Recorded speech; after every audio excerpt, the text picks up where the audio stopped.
If I could mute.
I've got a top ranking sound going to mash the town. So gather the people from around, get them to rock to the sound. I miss it sing this song of culture. I miss it singing them songs of love. I miss it singing them songs of culture. I miss it singing them songs of love. I miss it for a word ever and a backward never. For a word ever and a backward never. Yeah. Whoa. Yeah. Songs for the people. Welcome back, everybody, to another episode of Forward Ever. This is Ogadimma Kingsley Okapu, a member of the All African People's Revolutionary Party. I'm here with a very special guest, man. Somebody I've met in person, somebody I know who does good work up in the Northern California area in Sacramento. I'm here with my good friend Jordan. Jordan, how you doing, man? Good, brother. Appreciate you having me on. I appreciate the All African People's Revolutionary Party, you know what I'm saying, and the pod and everything that y'all doing, the work, you know what I'm saying. It's definitely needed. It's definitely necessary. So I appreciate y'all having me on, man. Yeah, absolutely. And, listeners of the pod know that, we focus on current events, especially pertaining to Africa. But, we also talk about that Africans here, in the West as well, too. So it's about Africans globally. So we try to get perspectives from Africans, struggling in all areas around the globe, because ultimately that's what it's about, right? Pan-Africanism, the unification of all African people under scientific socialism. So, so we go ahead and we highlight everybody. And Jordan, I just wanted to start off by telling everybody about your background, what radicalized you and what got you to develop your politics to what they are today. Yeah, I was really blessed to have the dad that I had, is what I'll say, right? Like, my pops put me on game as a youngin', right? He's from the Bay, he's from San Francisco. When he came home, in 1968, he had been kidnapped away from his community, right, and forced to serve in the war in Vietnam. And that kind of radicalized him, you know what I'm saying? Like, it really put things in perspective. And so he was drafted in the spring of '67 because he was dropped at Khe Sanh, January 1968, at the start of the Tet Offensive. Right. And so if anyone knows, anything about Vietnam, like, the Tet Offensive was like this crazy, crazy time, you know what I'm saying, during that conflict. Him to be at to be at Khe Sanh, right? Like, that was a big deal. So he did 13 months, right? During 1968. And again, if we just know the history of 1968, right, we talking about, the Olympics, we talking about, Dr. King being murdered, like, so many things happening in 1968, right? And so my dad is over there fighting this imperialist war, right? Really to save his own life, right? And then he comes home, you know what I'm saying, and is recruited to serve in, the San Francisco chapter of the Black Panther Party, or is affiliated with them in some shape or fashion, right? Like I can't never get no stories. I couldn't get no stories when he was alive, and now he's gone. You know what I'm saying? But like, um, he was involved. I know that, and then I know that the feds was following him.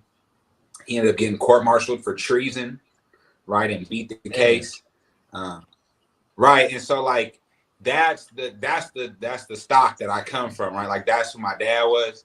So people were like, what radicalized you? And it was like, bro, like I didn't have a chance. You know what I mean? Like I came out, knowing that I was African. You feel me? Being hip on stuff. Like my dad had a bunch of albums. Like he would play, he'll play rap albums. I'm not talking about rap. I'm talking about like H. Rap Brown, right? Like he'll play. He called him Stokely, right? Like, but well, that's what the album said, right? Like Stokely Carmichael on the album. You know what I'm saying? Like, but those are the type of influences like that I grew up around. My dad was really big on me, like understanding, like history and really like studying. I mean, my dad gave me the autobiography of Malcolm X when I was like in the second or third grade to read. Like it made me do it, right? I remember in middle school, my dad, and this makes a lot of sense now, considering my dad was involved with the San Francisco branch of the Panthers, and like as I'm older, like the first Panther book my dad made me read was Eldridge Cleaver's Soul on Ice. I was like 12.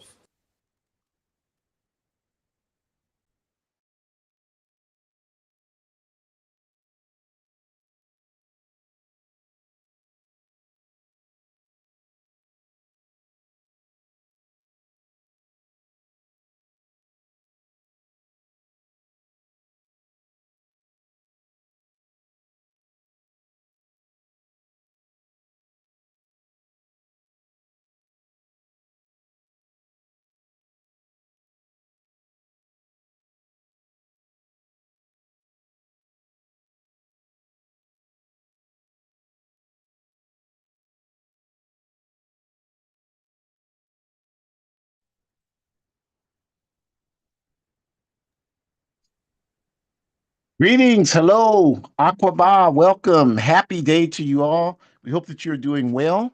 We hope that you are at your highest level of mental, physical, and spiritual strength, and that we welcome you to this week's episode of Our Ancestors' Voices, a weekly program sponsored by the All African People's Revolutionary Party. You were listening just now to an excerpt from the Forward Ever podcast, which is another online program sponsored by organizers within the All African People's Revolutionary Party in Southern California. I believe that one is broadcast from. So we're glad that you're here to join us today for this very critical topic. We're going to be talking about the theme for African Liberation Day 2025.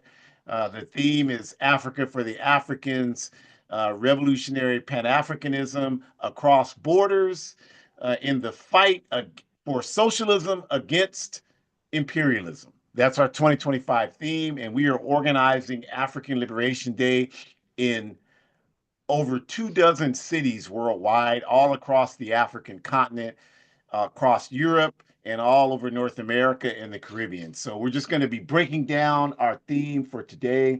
And I'm so happy because after spending 4 days on the road, coming back here, Shakura is here, living here again, yay, in California. And so she is here with me in the same space. We left Memphis, Tennessee on Tuesday and had a grueling 4 days, but we made it back safely in a rental truck with her car attached. So we are here and we are ready to go, and glad that you all are here to join us. We give honor and respect to the indigenous people of the Western Hemisphere, of these lands that they are the caretakers of. We honor and respect their contributions and their fight to regain their self-determination by reclaiming the lands that were stolen from them, these lands. And so we honor them in that regard. And we give honor and respect to our African ancestors, who, of course, are the only reason that we continue to exist. And we just humbly do our best to live in a way that gives them honor and respect They made the ultimate sacrifices. We would not be here had they not done that. So we do everything we can to honor their legacy, and we will defend that legacy to the death. So we start by just simply introducing, for those that may not be familiar or as familiar, our Ancestors' Voices is sponsored each week, same time, same places, by the All African People's Revolutionary Party, AAPRP. The AAPRP is a revolutionary, independent, mass, pan African political party that is based in Africa, and our objective is Pan Africanism. Pan Africanism, which we define correctly as one united socialist Africa, one unified socialist Africa. We are convinced that this is the solution to the problems African people face all over the planet. It will empower us to determine our own destiny because the wealth of the Western Hemisphere was created and is maintained by exploiting Africa. So we want to control the resources that come from the same place that we do and are the reason that we're scattered and suffering in 120 countries because we don't control them. So that's what Pan Africanism is. That's our fight. And our work to achieve Pan Africanism is outlined by Kwame Nkrumah's book, The Handbook of Revolutionary Warfare, which is indicated on the screen if you're watching one. Hopefully you are. That book outlines our strategy, which African Liberation Day and the 20 something cities we're organizing it in is a manifestation of that strategy to unite revolutionary Pan African formations on the ground into one entity, one worldwide fighting force. And our Ancestors' Voices, this program is sponsored each week by myself, Ajamu, and my daughter, the new doctor, Shakura Umi. And we are glad that she's here now after spending 10 years in Memphis, Tennessee. I read earlier the Nationalist Front, which is a white supremacist group, is marching in Memphis, Tennessee today. And I asked Shakur, you want to go back so you could join the march? And she didn't want to do that. She's glad she's not there anymore. So so we're glad she's not there either. So we are here and I turn it over to the new young doctor to get us started. You. Greetings, everyone. Greetings, greetings. Hello, hello. Thank you all so much for being with us today. We appreciate you and we're happy you are here. So, as Baba Ajamu mentioned, we are talking in more detail about African Liberation Day and what that impact can have on those of us who are still trying to develop our political education, as well as those of us who might even be in organizations or are not in organizations. And so we want to start by kind of breaking down that for you to really be able to take in what African Liberation Day, what the essence of it is, and to be impacted by it, and to be able to have some takeaway messages that you can kind of chew on and continue to reflect on, even after you've gone to an in person event, and hopefully even after you have tuned in to the virtual event that will be on Sunday, May the 25th as well. We need to start by talking about how Pan Africanism needs to kind of be looked at not as an ideology, but more, excuse me, as an objective. Okay. And so being able to understand that and thinking about how with Pan Africanism, it is speaking in terms of how we define it as one unified socialist Africa. That's really important. And it's really important to kind of think about applicable examples of different entities that have tried to stop that outcome from taking place. This is why the work is so important. And this is why we have to keep fighting and why we have to keep working towards that.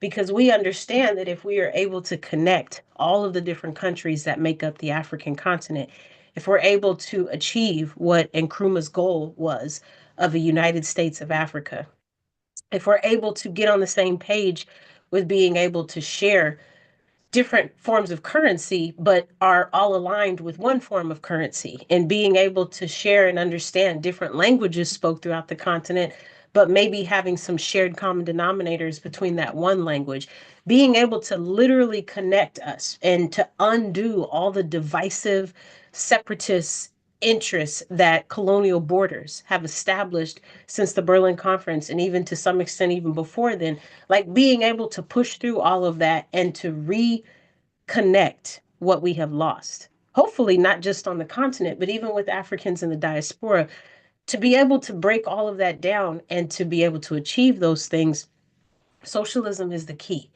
And of course, we've talked in many seminars prior about how socialism is not the end all be all. We are working towards socialism because we do not want to support capitalism. And the next phase of capitalism is socialism, but we're really working towards communism.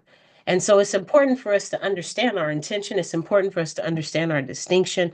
In order to achieve socialism, that means that we need to be able to see the benefits of it and to be able to talk openly about it, to be able to have done the research on it and to understand it. This is why we always say, when we define Pan Africanism, we're talking about the unification of Africa under a socialist regime or empire. And so it's important to kind of think more about that, because a united socialist Africa really is the only solution for us and really for 2 billion Africans living in about 120 countries today. If you know anything about the Cuban Revolution, then you know that socialism was a saving grace for them. To go from a country that had less than 1% literacy and to now have, 100% or 99.9% literacy, to go from the economic disparities and now to turn that around because education has been prioritized, free education at that, has been prioritized, where comrades were literally traveling across the country offering classes to teach people how to read and write. And then those same people were taking those skills that they had learned now that they know how to read and write and applying for jobs, which boosts the economy. It boosts their revenue. It boosts their family income. Now they're able to purchase more things and they're able to put more money out into the atmosphere because they are bringing money in. They're able to support their families and they're able to do the things that they need to do. And the thing about socialism in Cuba is, it's not to say that it was all individualistic. It was always community based.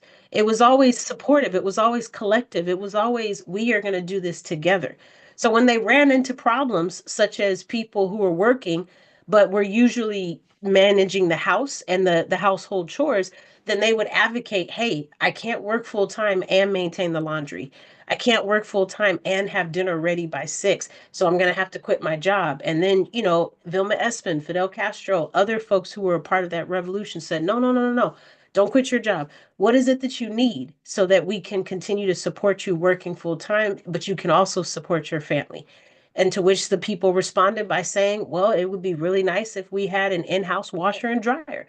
So they established a program where they were able to get the materials, they put the machines together, and then people were able to purchase these machines to put them in their houses. They developed laundromats and they literally invested in the cement to build the laundromat. Then people said, well, I need to go to the store to get groceries. And I can't get groceries if I'm working from 8 to 6. So they communicated with the grocery owners and established that the grocery stores would stay open later so that people could get off of work and still get to the store on time to get the food that they needed. They also made it so that they had, I guess, a modern day Instacart, if you will, back in that time period. So you could drop off your list at the beginning of your workday before you got to the office. And by the time you were there to pick up your groceries later that night, somebody had already done the shopping for you and all you had to do was pay. I mean, I think that again, like we need to be able to understand just what socialism really could mean. Because if you don't know the backstory and if you don't know the history, if you're not reading about it, if you don't know the her story, if you don't know the their story, then it's easy for anybody to just tell you whatever they want you to know. And if they are not in favor of something, then they're going to speak very maliciously about it. They're going to speak very toxic about it. And they're going to speak without integrity because they don't have to worry about the consequences. This is why you have to do your own research. And so socialism for Africa, especially if it is anything close to what Cuba has done, would be mesmerizing and miraculous within itself. Because we could very much benefit from programs like the shopping program that I just mentioned. We could very much benefit from establishing what the materials are needed to build cement, to build laundromats. We could very much benefit from people being able to have those machines in their house. That would be revolutionary within itself, and it would probably save us a lot of time where we'd be able to do other things that could dedicate boosting the economy and, more importantly, helping us secure more land ownership so that we can have maintenance when it comes to having that power connected with ownership of land. I will also say that, this objective of us seeing that a socialist Africa is the only way, it really separates the true revolutionaries. So, those who are not interested in compromising their change with the Black Power pimps. So, we can think of what it looks like in terms of Geronimo G. Jaga. We can think of the masses of people are the only true makers of history. And anything posing as a solution has to be rooted in the revolutionary ideology and action. And so we know this to be the case because there are lots of people who will talk, but they're not really interested in seeing a change that's going to benefit humanity. And then there's some that understand that in order to be a true revolutionary, we're going to have to continue to be consistent and to continue to practice what we in the All African People's Revolutionary Party call the revolutionary African personality. I mentioned this yesterday in our work study circle, especially because one of our comrades asked the question, how do you all basically, how do you practice resisting um, how to be a decent human being in an unethical society? That was basically paraphrasing the essence of his question.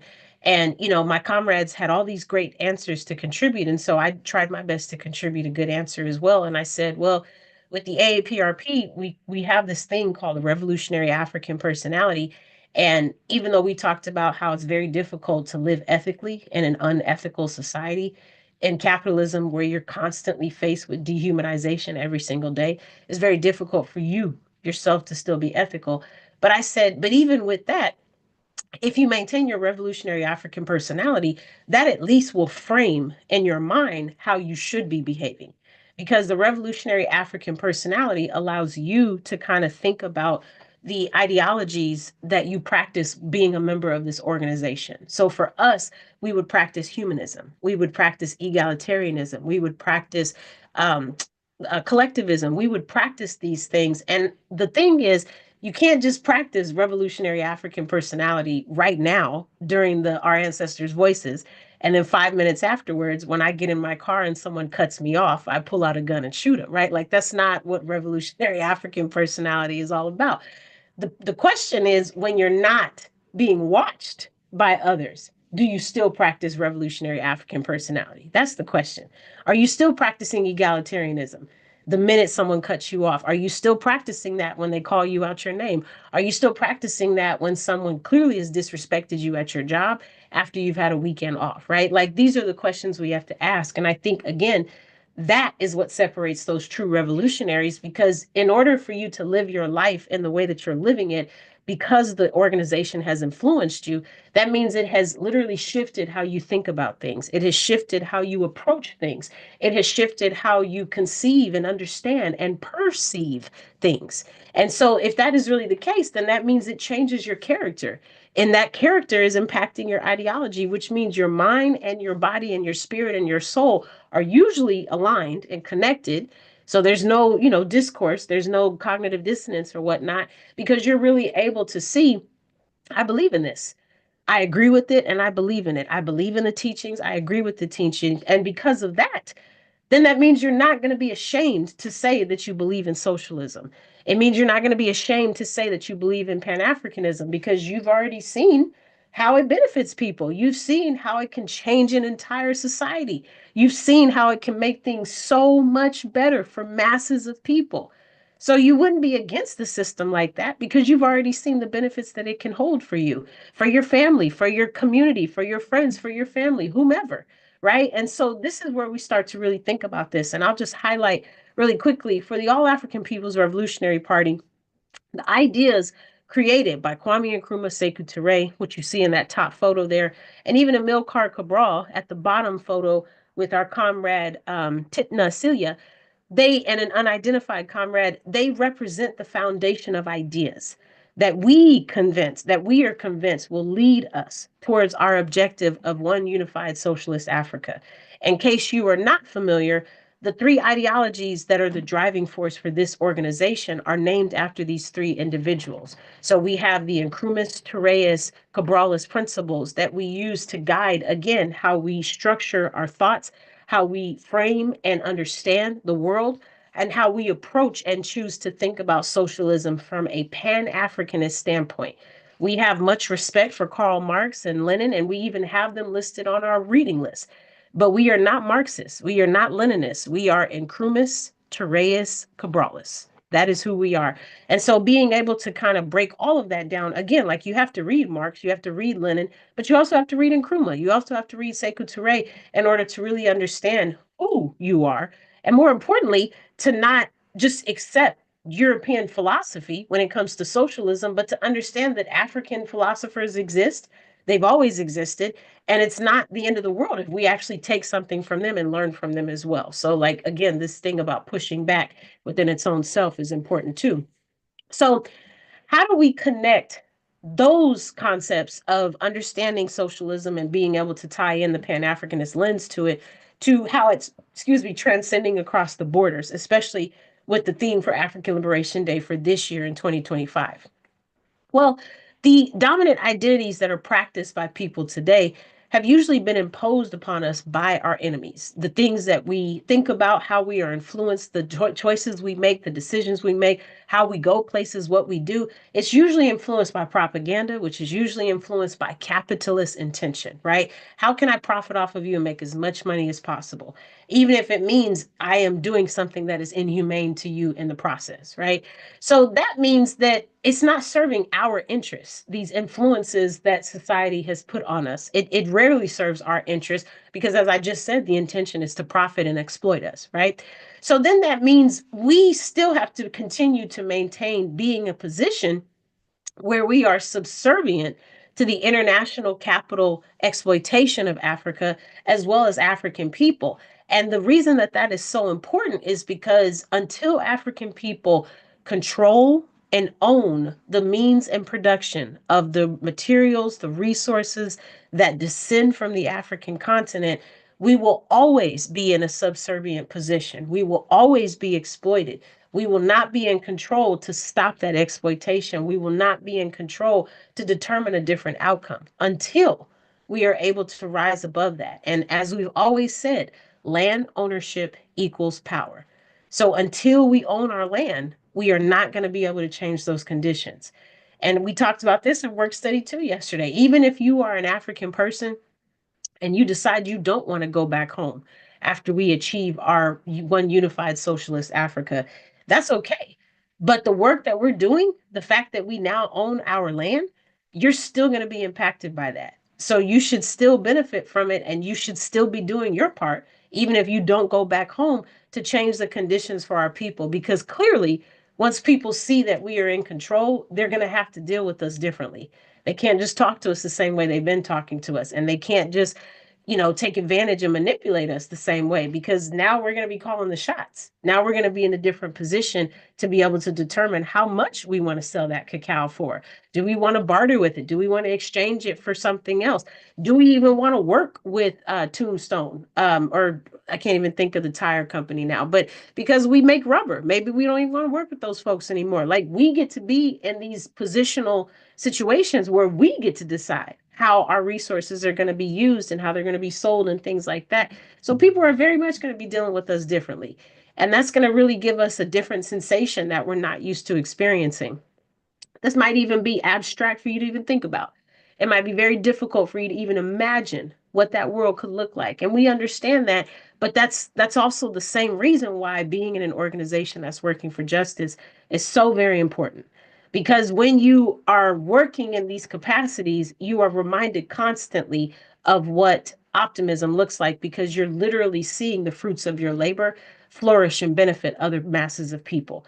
So it's very difficult to be pessimistic when you are organizing on a constant basis because you constantly have that reminder coming at you where you're seeing the work that you're doing and you're seeing how it's changing lives.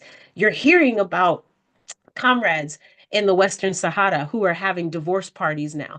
And you are so happy and proud of them because you understand that, marriage, whether it is mandated and, set up, whether it is your choice or whether you don't have consent, we understand how oppressive that can be. We understand that there are comrades throughout the world who don't even have agency to decide that they don't want to be married. And just like the Cuban Revolution made sure to eradicate illiteracy, they also invoked more divorce rights so that more people could get divorces if they chose to. And so I guess my point is we're seeing how humanity is starting to have more quality of life so that they can do this work.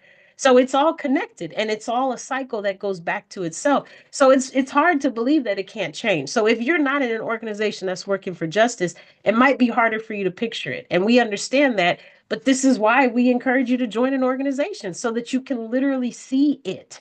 Otherwise, propaganda is going to convince you that it is impossible and that you're wasting your time. But you can't allow them to win because their whole objective is to lie to you. That is their whole objective is propaganda.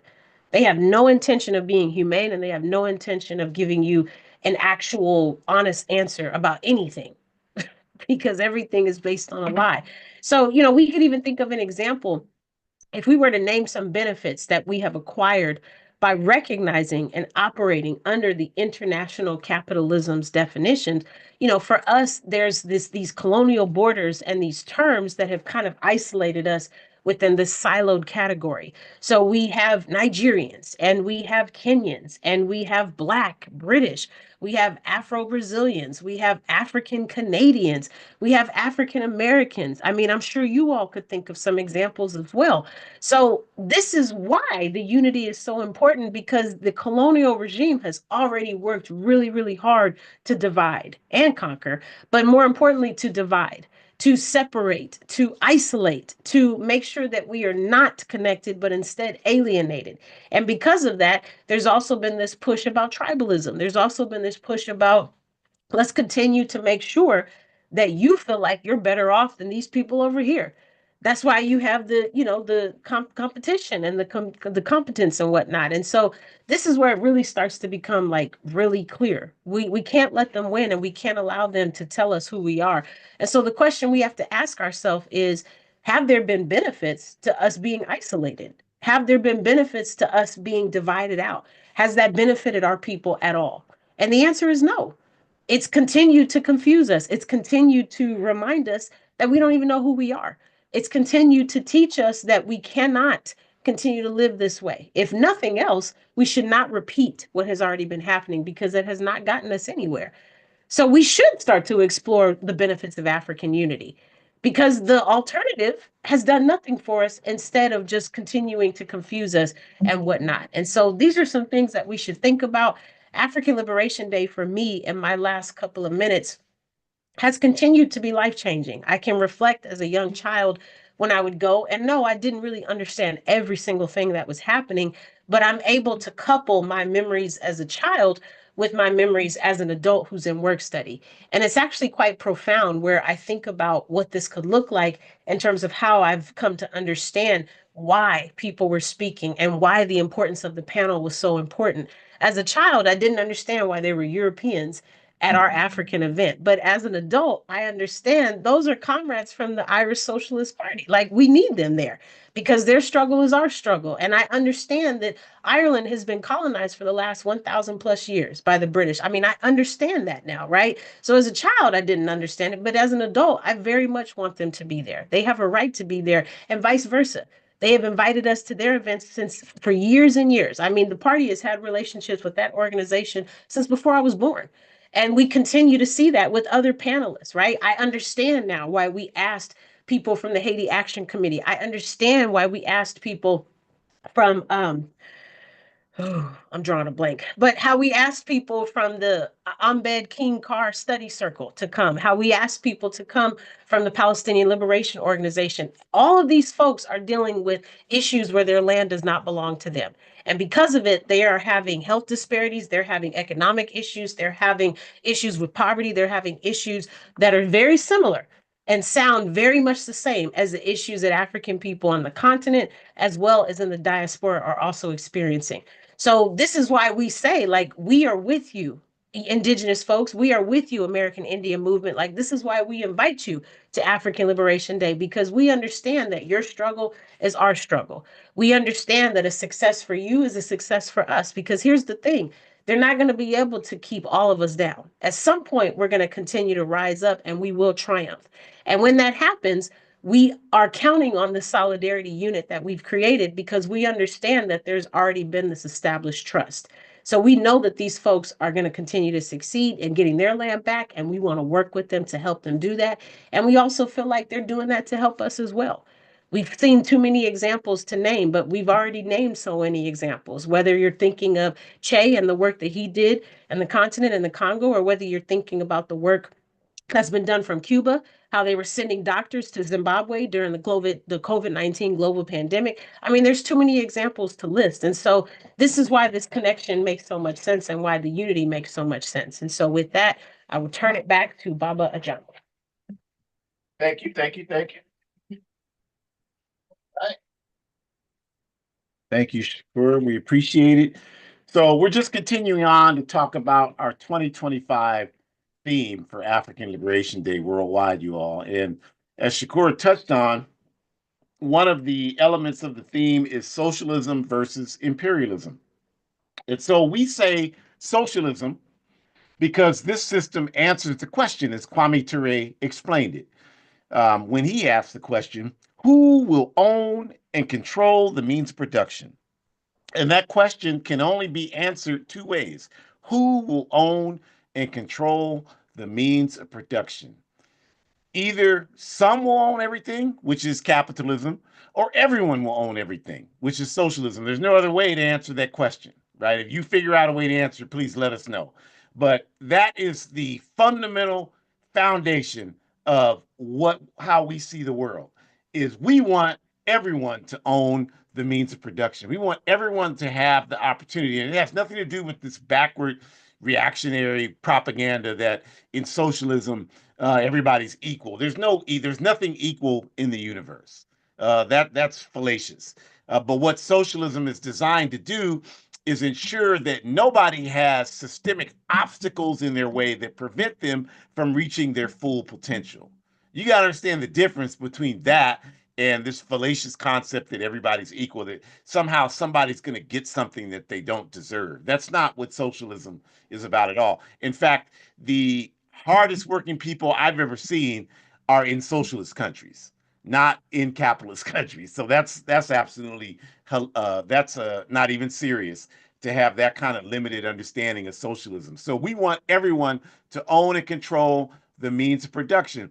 And the way socialism works is there are principles that have to be adhered to, right? So you have to have a planned economy, which what that means is the economy is planned out. Like you have in this backward cesspool, bottom shoe scum country called the United Snakes of America, you have about 350 million people that live here.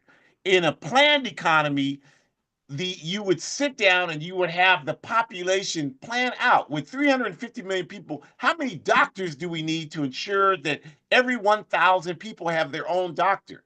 How many educational institutions do we need to make sure everybody has a free education and the opportunity to study medicine, to study law, to study art, to study culture, whatever they prefer to do that contributes to the society that we're building? We have 350 million people here. How much child care do we need to make sure every family has child care? How do we plan out subsidies? Shakur mentioned subsidies. So like when you have the laundromats, the people there have subsidies to make sure they can afford to have their clothes taken care of. How much is required to do that is a aspect of a planned economy. That's what socialism is. Capitalism doesn't have a planned economy.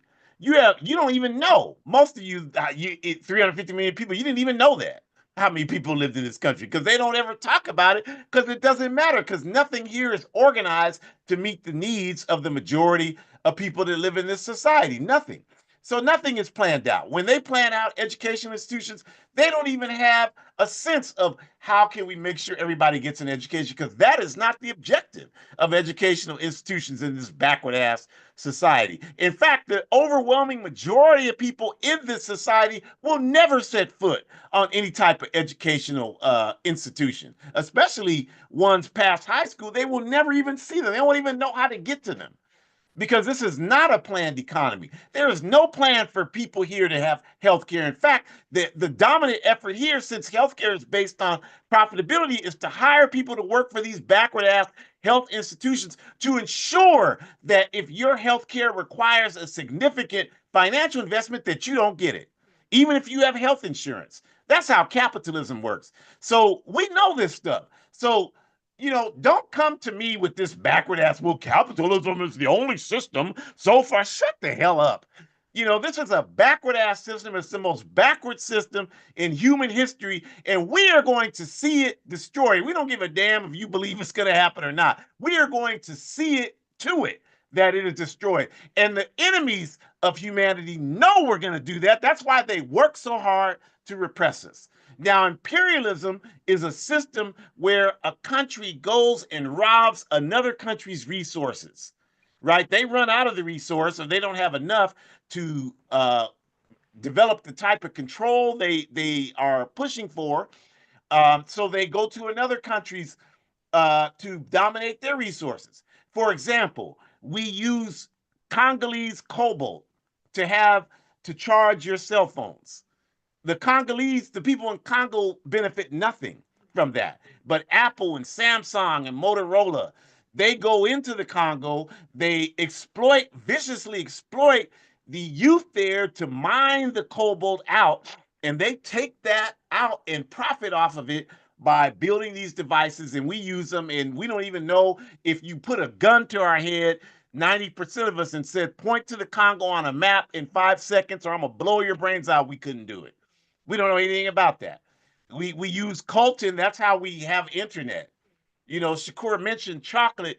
75% of the chocolate products consumed in the US come from that brutal industry in Ghana. So don't come telling us anything about Africa. It doesn't really matter. The wealth of this empire is built and maintained on exploiting Africa. I wouldn't even be able to sit here and talk to you if Africa hadn't been exploited. My ancestors were kidnapped, brought here, whipped into speaking English. That is the only damn reason why I'm here talking to you from this part of the world right now. So don't come to us with that. If you don't know, just say, I don't know. I saw the comedian said, there used to be a time, I don't remember the comedian's name, but they said there used to be a time when there were people who knew stuff and people that didn't know stuff. And the people that knew stuff would sit around and talk about what they knew. And the people that didn't know stuff would be sitting there listening. And you'd ask the people who didn't know stuff, well, how come you're sitting here and not saying anything? Because I don't know anything and I want to learn some stuff.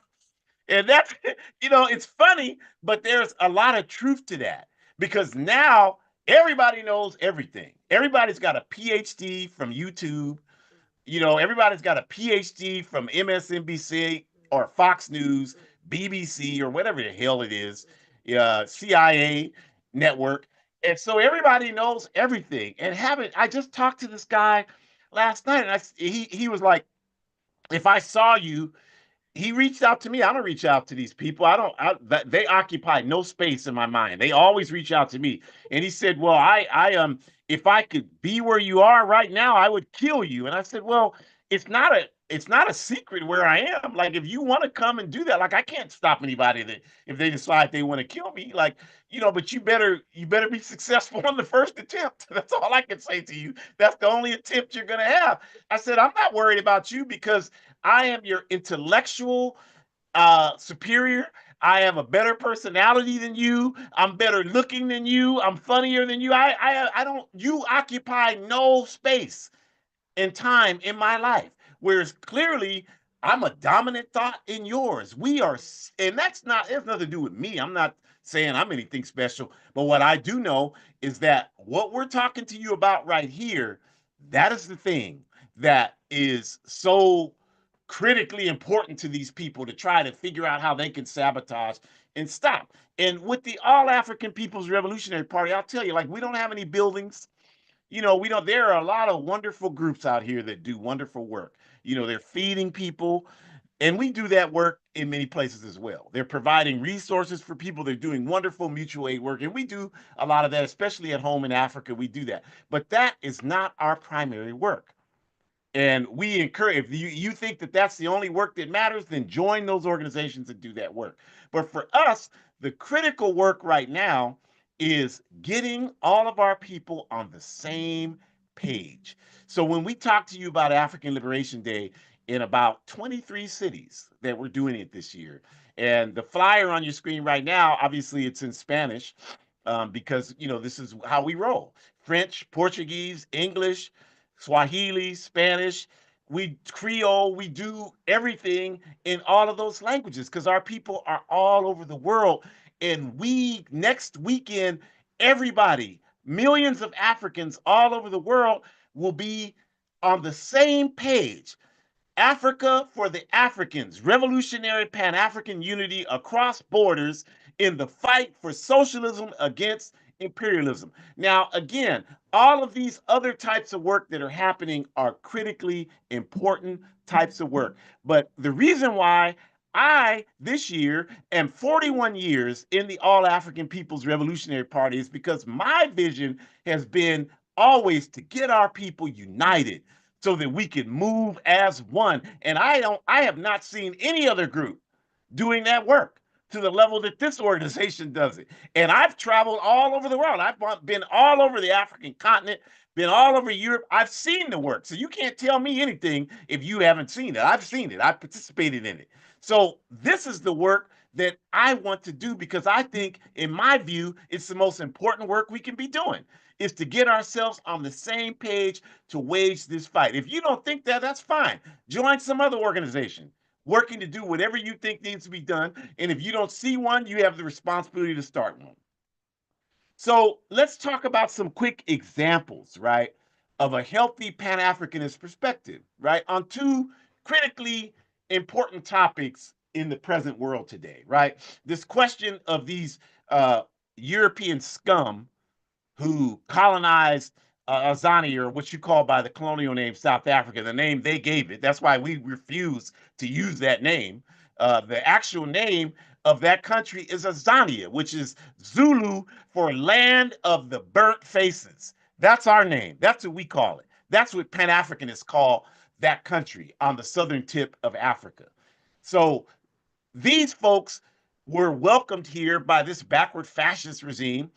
And this is not like when you're a revolutionary and you understand the conditions that you live in, none of this should surprise you. None of this should shock you. None of this really should even offend. I'm not offended by these backward scum coming. I expect them to do things like this. I would be disappointed if they didn't do things like this. Of course, they're going to do that. But the problem we have, you all, is that, as Shakur mentioned, most of us view the world through the lenses our enemies have provided to us. So, because we view the world through this European capitalist lens, and when I say that, I'm not talking about all white people, I'm talking about the ruling class perspective. And and that's the European capitalists, that's who's up there. Dude, I understand there's plenty of Negroes that want to be a part of the ruling class, and eventually, if it serves the interests of international capital, they'll allow some of them to do that. Because just like all of these corporations, they're learning that, hey, I can make money from Negroes too. So they'll cater. Like, so the white man the other day told me, all I turn on the TV, all I see is black people. And I'm like, well, we don't control any of that. Are you that stupid? That's the company there. These companies understand that they can make money from us too, and a lot of it. So they're exploiting that. They don't care about you or me, but you're too stupid to understand that. You fall right into their trap and blame us. We don't own any of these companies. We don't own any of the televisions that stations that they're advertising on. And I guess either you just dumb and don't understand that, or you just never thought of it, which still means you're dumb. I don't know. But the point is that we know that these folks have trained us to think that, like, when they bring these scum over here, that we're supposed to be outraged because I guess we expected them to have some morality and not do that. Like, have you been paying attention? Kwame Ture told us morality is a great weapon when your enemy has a conscience. The problem is America has no conscience. So if you understand that, and as revolutionaries, we are perfectly clear on that, expect them. I keep telling people I wish Trump or Vance or any one of these goddamn no good bastards would get on TV with a white sheet on and a hood. I do. I sincerely would, because it would clear up all this damn confusion. All these people that expect, well, they're not going to do this. They'll wake up. What the hell they are. Come on TV with a hood and say within 24 hours, all you Negroes need to report back to slavery or you will be shot on sight. Hey, that's the reality of it. As far as I'm concerned, that's the society we live in. It always has been. So if they did that, it would not shock me. And if it shocks you, that's because you're not prepared and not paying attention. So we have to see these people being brought here as a part, of course. Our Pan African consciousness is growing, you all. And of course, because it's growing, these types of people are going to react to that by attempting to consolidate their forces against us. Of course, that's what's going to happen. Anybody that's paying attention should know that. It shouldn't be a surprise or a shock to anybody that's awake and paying attention to what's going on. And then also all the cries about we have to protect Ibrahim Traore, the president of Burkina Faso, who's taking these bold stances against imperialism. And now Niger and Mali are doing the same things, the Alliance of Sahel states. But again, we cannot protect comrade brother Ibrahim through just praying, just hoping, just getting on social media. That's like when there's a mass shooting, which happens every damn day in this backward cesspool, and people get on prayers and hopes to the family. If it was your child that was shot and killed, that wouldn't mean a damn thing to you for somebody to say, my hopes and prayers are with you. We want to see action taken to protect the children. That's what we want to see. That will mean something. So by the same token, we can't sit here. You got to be out of your damn mind. You sit here. I pray for Brother Ibrahim's protection. There is only one way to protect genuine revolutionary Pan-Africanists and revolutionaries everywhere on earth. The masses of people have to be organized. That's the only protection. Otherwise, there's no protection for Ibrahim Traore, just like there was no protection for Muammar Gaddafi, there was no protection for Malcolm X, no protection for Kwame Nkrumah, for Sekou Touré, for Thomas Sankara, for Patrice Lumumba, no protection for Assata Shakur when she was in this backward ass country. The only protection is the organized masses. That is another reason, the other reason why I maintain my work within this organization, because that I know that's the only way we're going to get where we need to go is when we work to do that work, to organize the masses of our people. No one man can free the people. I don't care how great they are.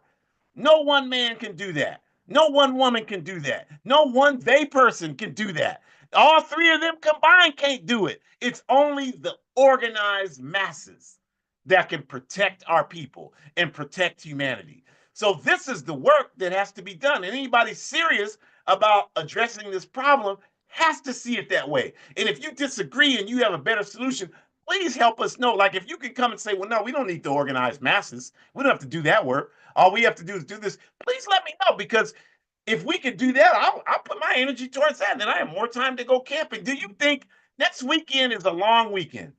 Do you think if I had the choice, I would be up at Yosemite camping? That's what I love to do, doing some writing. I'm working on my fourth novel that I'm going to publish. I would be up there all weekend doing that. But my duty and responsibility is about African Liberation Day. So that's where I'll be. The camping will have to happen another weekend. And I guarantee you, if I live, it will. But my point is that I that's the case because I understand only the masses make history. And so I got to do that work to make sure we can facilitate that happening. So moving forward, the present role of the All African People's Revolutionary Party is to carry out the work of the All African Committee for Political Coordination, the AACPC. That's a vehicle outlined in Kwame Nkrumah's Handbook of Revolutionary Warfare, where we unite all of the revolutionary formations on the ground in Africa into one political entity, whether it be the African Party for Independence of Guinea-Bissau, PAIGC in Guinea-Bissau, whether it be the Convention People's Party in Ghana, the Pan-African Union of Sierra Leone in Sierra Leone, the Amilcar Cabral Ideological School in Nigeria, the Pan-Africanist Congress of Azania, the Azanian People's Organization, the Kenyan Socialist League, all of these political formations we work with on the ground to bring about this unity. And you might say, well, that's a good dream, but no, I've been to all these places and done that work. So you're the one that's dreaming. This is real work that's happening on the ground to bring about this AACPC. This is what we need to bring about Pan Africanism. So that's our role in the APRP. That's our work. And if you tune in, like, don't say it's not happening and you don't do the proper research. Don't be an intellectual lazy person. Tune in to our African Liberation Day webcast a week from today, and you'll see all of these formations talking about our unity and our work to continue to build that unity so that we can build this worldwide fighting force. You'll see it for yourself. You don't take my word for it. I'm lying to you. Tune in next week and you'll see it yourself. So that's our collective work as an organization. As individuals, our individual role is to ensure we are engaged in consistent and permanent organization to facilitate the masses of African people being organized. The reason we understand the need for that so well, that's why we don't harp on you got to join the APRP. You'll never hear us say that. You'll never hear any of us say that. Not just me, not just Shakura. You never heard Kwame Ture say it. You'll never hear any of us say that. We don't care what organization you go in. I mean, we sound so silly sometimes. It's like somebody, I use this analogy all the time. Somebody doesn't have a car at all and they got to get somewhere and they talking about, well, I won't go nowhere unless it's a Tesla. Your ass is walking. So you need any kind of car you can get. Our people are completely disorganized. So only the most asinine person on earth would sit there talking about, well, that organization is somebody the NAACP, or no, I'm sorry, Al Sharpton. I'm not in favor of Al Sharpton. I think he's opportunity. He's ex FBI informant. But I know that all the people in his National Action Network organization are not FBI informants. A lot of those people are everyday people who, for whatever reason, see that organization as a vehicle that can bring some change. So I know that I believe that everybody has their own agency. And I believe that if someone joins Sharpton's National Action Network, I have faith that if it is an organization that is not doing productive work, they will realize that and leave that organization to join another. But if they're not in any organization, they won't even see the contradictions, because the only way you can see them is by being engaged in the daily work. I've been in this organization 41 years. I can spot contradictions instantly because I've seen them at work constantly. So that's how you learn to do that, is by working with people on a consistent basis. So we know this. That's why we tell people join some organization. We don't worry about which one it is. We know that the serious people will move forward. Fred Hampton joined the Maywood, Illinois National Association for the Advancement of Colored People branch, NAACP, in 1966. He joined that organization as a teenager. And then he met Bob Brown, who started the Illinois Black Panther Party chapter. And Bob Brown had formerly been in the Student Nonviolent Coordinating Committee and was a close comrade of Kwame Ture. And Bob Brown and Kwame Ture and others recruited Fred Hampton into the Illinois Black Panther Party chapter. And as you know, Fred Hampton became the chairperson of that chapter, and the Federal Bureau of Investigation illustrated his assassination on December 4th, 1969. My point is that Fred Hampton saw the NAACP is not the organization that's going to bring about the forward progress we want. So he joined the Black Panther Party. Bob Brown saw that the Black Panther Party, in his view, was not going to take us where he felt we needed to go. So he joined the All African People's Revolutionary Party. This is how people function. You develop based on your own ability to determine what way you can make the best contribution you can make.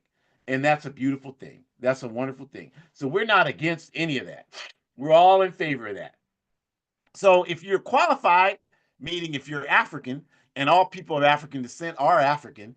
We invite you to join the All African People's Revolutionary Party, the APRP, today. We are not confused. We're not getting involved in this backward confusion about we've been in, this African of the day. My family's been in America. I've approved it. My family's been in America for thousands of years. I know that there are some people who we sailed the world. Every people sailed the world. I get that. I know there were some people who were in the U.S. or what's known as U.S. now, or in the Western Hemisphere thousands of years ago, but that's not the majority of us. That's not even a significant number of us. And you have no evidence otherwise. So we're saying the majority, overwhelming majority of people of African descent are African. And if you're that, we invite you to join the APRP today. If not, then what we suggest to you is you join some organization or start your own. Because no matter how great, again, no one person can free the people. Not Ibrahim Traore, Gaddafi, Nkrumah, Asada, Teodora Gomez. And I've met her, and she is a wonderful, wonderful example of dignity for African people. She can't do it by herself. Sylvia Rivera, none of these folks, El Haj Malik, El Shabazz, none of them could do this by themselves. Only the organized masses can free the people. So you have a responsibility to become a part of that process to organize our people. And if you don't do that, you don't want to see the masses of our people free. I don't care what you say. If you're not a part of work to organize our people to get unified, you do not want to see that unification happen. It is not going to happen just behind a computer screen. It just isn't. And if it is going to happen, like, I wish you'd hurry up and make it happen. I mean, really, like, what the hell are you waiting on? Okay. So thank you for joining us today. And we invite you back next week. No Our Ancestors Voices program next week, Sunday, May 25th. Instead, again, we invite you to join our International African Liberation Day webcast. The flyer is on the screen in English this time, not Spanish. But you go to www.africanliberationday.net, no spaces, and you can register. You have to register to participate in that program. Please do that. And the upper left-hand corner, there's a red and white QR code. You can get all of the programs that the APRP produces. We played a snippet of the Forward Ever broadcast. You can get that one. You can go to Hood Communist there, which is a Pan-African revolutionary blog. I'm an often contributor there. I used to be on the editorial team. Support Hood Communist, please. And then under that, if you're in Northern California, we are having one of the many dozen commemorations of African Liberation Day on the ground in Oakland, California, uh, Saturday, May 24th, 12 to 4. We talked about the theme at Eastside Arts Alliance 2277, what they call International, which all of us from the Bay call East 14th Street still. But be there. It'll be a great event. We have wonderful building things designed to help us reach our goal, you all. And please help us support African Liberation Day. The bottom QR code on the left, the blue and white one, scan that one and contribute to African Liberation Day. We, again, organize several commemorations on the ground, a couple in Azania, what they call South Africa, one in Kenya. We're doing it in Ghana, where there's one in Sierra Leone, there's one in Zimbabwe. We're doing it, of course, in Guinea-Bissau. We're doing it in some places Senegal, I can't remember all of them, but you should do that. This is our work. You know, when I went to the first APRP Pan-African Congress in the party Congress, rather, in 2023 in Guinea-Bissau, the PAIGC gave us membership cards. And in this office room Shakur and I are sitting in, she can see my membership card to the PAIGC. So I belong to two organizations, the AAPRP and the PAIGC in Guinea-Bissau. And like Kwame Ture belonged to the PAIGC, the Democratic Party of Guinea, and the APRP. And this is what we're doing to bring about this unity. So help us do it, right? And the bottom QR code on the right, the black and white one, become a monthly sponsor to Burkina Books, we're not just talking about the Sahel, we're organizing in the Sahel. We have organizers on the ground. When you see Burkina Books, that's APRP. If you didn't know, I'm telling you.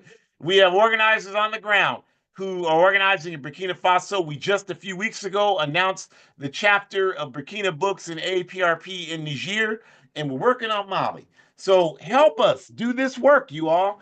Become a monthly sponsor to Burkina Books. Scan the QR code in the bottom right. And the anti-fascist work. Buy my book, A Guide for Organizing Defense Against White Supremacist, Patriarchal, and Fascist Violence. A Guide for Organizing Defense Against against white supremacist, patriarchal, and fascist violence. It's only $8 US. I'm sorry, it's only on Amazon. I know you don't want to do business with Amazon, but you do business with plenty of capitalist countries. Where do you get gas to put in your car? Who do you pay rent or mortgage or something?